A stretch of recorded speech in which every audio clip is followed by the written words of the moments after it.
Et à un moment donné, j'étais à Los Angeles, et puis j'avais décidé donc, de laisser mes valises à la station de bus de Los Angeles.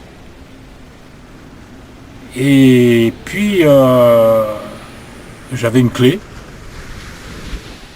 de la consigne. Bon. Et j'ai cette clé, je ne savais pas trop quoi faire, j'avais peur de la perdre, la clé. Je la mets dans ma poche, elle risque de tomber. Alors bon, j'étais inquiet pour cette clé. J'en avais qu'une, je voulais pas la perdre, autrement je crois qu'il a... Je sais pas s'il ne faudrait pas que je paye pour pouvoir récupérer mes affaires, j'avais serré. Ça allait être compliqué si j'avais pas la clé. J'avais pas envie que ça m'arrive.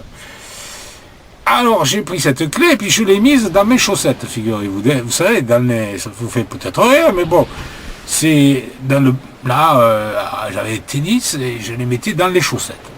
Je dis là, bon, je ne la perdrai pas, ça va. Et puis, à un moment donné, je ne sais pas pourquoi, j'ai enlevé mes chaussures et mes chaussettes. Et puis, j'avais complètement oublié que j'avais la clé dedans. Et c'était sur la plage. Il y avait du sable, tout ça. Parce que je dormais sur la plage. Il y avait les clochards qui ne dormaient pas très loin. Et pour pas trop dépenser d'argent, parce que l'hôtel, c'est cher, je dormais dehors. Il faisait pas trop mauvais, ça allait. Bon, je pouvais le faire. Mais comme des fois la nuit il pleuvait, je m'étais acheté un truc en plastique, vous savez, comme une tente, là, c'était pas trop cher. Je mettais ça dessus pour pas me mouiller la nuit. Seulement le problème, c'est que la nuit, ça faisait de la condensation à l'intérieur. Comme c'était du plastique, que ça respirait pas, et il y avait des gouttes d'eau qui se formaient sur le plastique et ça me tombait dessus, ce qui fait que j'étais mouillé quand même quand je me réveillais. Et alors bon, revenons à notre clé. Alors je défais mes sandales, tout ça, mais je ne m'aperçois pas que ma clé est tombée dans le sable. C'était à côté d'une guérite, vous savez, là où il y a les maîtres nageurs qui surveillent les baigneurs, hein. Et je savais exactement où je m'étais enlevé les chaussures, hein. Et puis quand je me suis aperçu que j'avais perdu la clé, c'était un moment après, j'ai dit, j'ai plus ma clé. Alors je me suis mis à la chercher, bien sûr. J'ai dit, mais où est-ce que tu as été? Alors je me suis rappelé où j'avais enlevé mes chaussures, mais il y avait un moment que j'avais perdu ma clé déjà. Je ne sais plus combien de temps. Je reviens à l'endroit où je m'étais déchaussé, mais je ne voyais pas ma clé. J'ai fait tout le tour de la guérite, partout, il n'y avait pas ma clé. Alors, elle était quand même invisible. Si je me souviens bien, elle avait un bout rouge. Et bon, pas de clé. Alors le soir, je vais dormir un peu plus loin de la guérite. Je me mets mon truc en plastique dessus. Et la nuit, il y avait du vent, je crois bien aussi qu'il y avait de la pluie. J'étais en train d'un peu de râler en moi-même, j'ai dit, mais pourquoi ce vent, cette pluie? Puis tout d'un coup, je ne sais pas, il y a un truc qui m'a traversé l'esprit.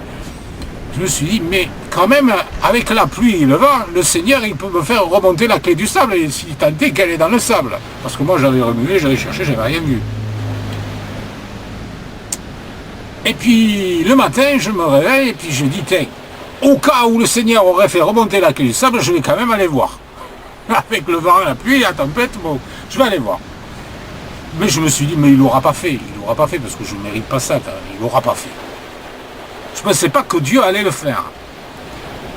Et puis, quand je vais à côté de la guérite, là où je m'étais, je sais, j'ai été tout étonné, figurez-vous. Vous savez ce que j'ai vu?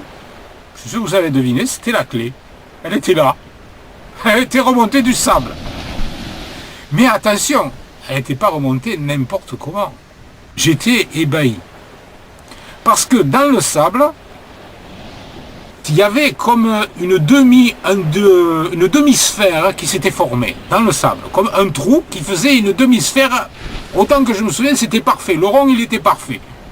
C'était comme un bol, vous savez. Un bol qui avait été creusé dans le sable. Et en plein milieu de ce bol, dans le trou, il y avait ma clé plantée comme ça, comme un piquet tout droit avec le bout qui dépassait. Je ne pouvais pas la rater. Et alors, des bols comme ça, des trous, il n'y en avait pas partout, hein, il y en avait un seul. Et au milieu, il y avait la clé. Je me suis mis à genoux et j'ai remercié Dieu.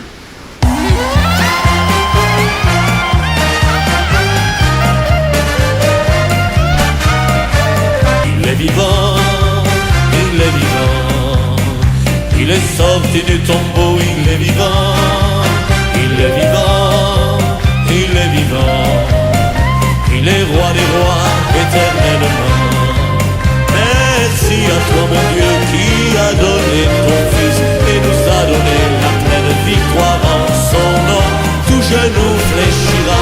au-delà confessera que Yeshua est Seigneur, béni soit son nom. Jésus-Christ a dit, je suis le chemin, la vérité et la vie, et nul ne vient au Père que par moi. Je n'ai payé ni or ni argent, j'ai tout et gratuitement.